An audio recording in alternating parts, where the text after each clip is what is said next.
Todo ano, existe um único domingo em que os Estados Unidos param. Não é feriado oficial, mas é tratado como se fosse. Voos atrasam, casamentos são evitados, ruas ficam vazias.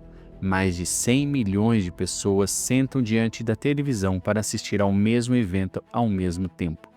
30 segundos de atenção custam mais de 8 milhões de dólares. E o mais incrível é que nada disso foi planejado. O Super Bowl não nasceu como um espetáculo, ele nasceu como um acordo de paz. Para entender como isso aconteceu, é preciso voltar aos anos 50 e início dos anos 60. Naquela época, o futebol americano vivia uma espécie de guerra civil. De um lado estava a NFL, uma liga antiga, rica, poderosa e extremamente conservadora. Do outro surgia a AFL, uma liga jovem, ousada, agressiva e desesperada para existir. As duas brigavam por tudo: jogadores universitários, contratos de televisão, estádios e cidades inteiras.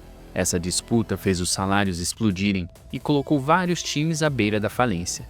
Em 1966, os donos chegaram a uma conclusão simples: ou as ligas se fundiam ou o esporte quebrava. Mas havia um problema: o ego. Qual das duas ligas era realmente a melhor? A solução foi tão simples quanto genial: decidir isso em campo. Assim, em 15 de janeiro de 1967, nasceu aquilo que ainda nem se chamava Super Bowl. O nome oficial era tão ruim que ninguém lembrava. AFL, NFL, World Championship Game.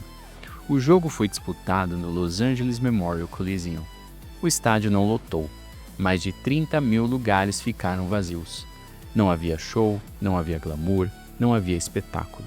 O ingresso mais caro custava $12. O Green Bay Packers venceu o Kansas City Chiefs. A NFL confirmou seu favoritismo e o mundo seguiu normalmente. Ninguém naquele dia tinha a menor ideia de que estava presenciando o nascimento do maior evento esportivo anual do planeta.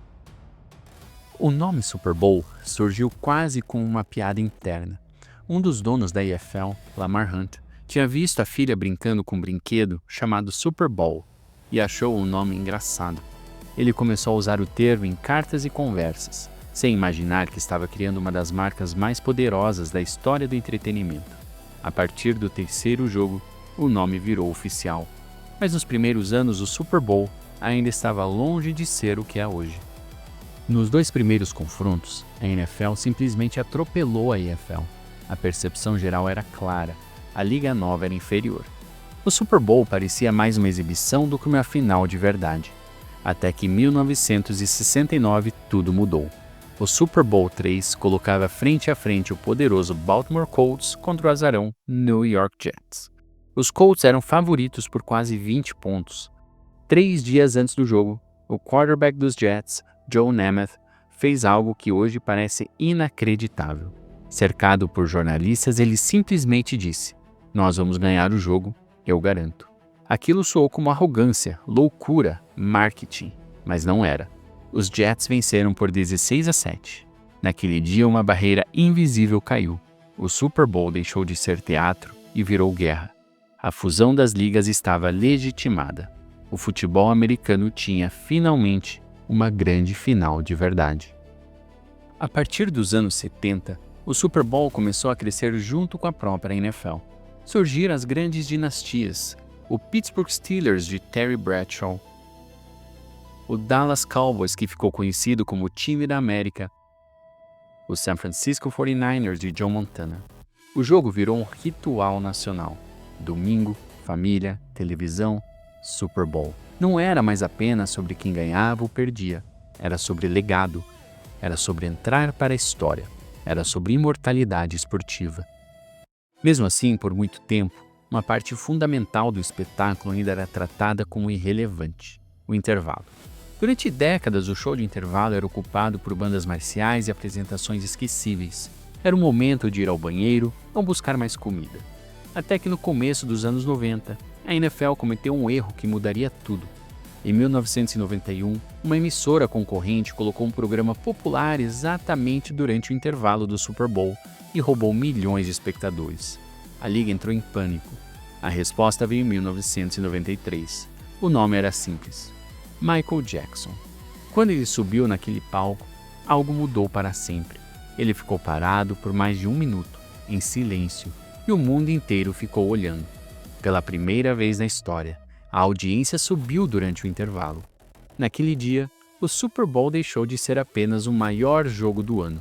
Ele virou o maior palco do entretenimento mundial.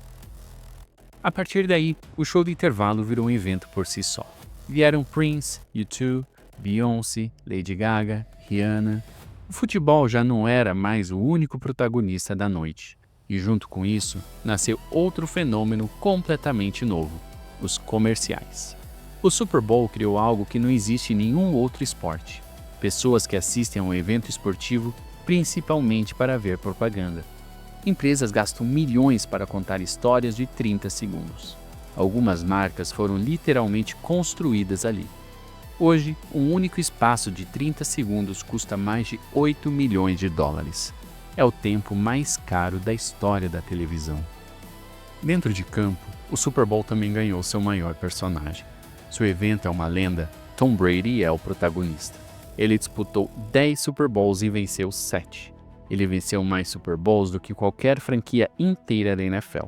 Sua carreira atravessou gerações, mudanças de regras e mudanças de estilo de jogo.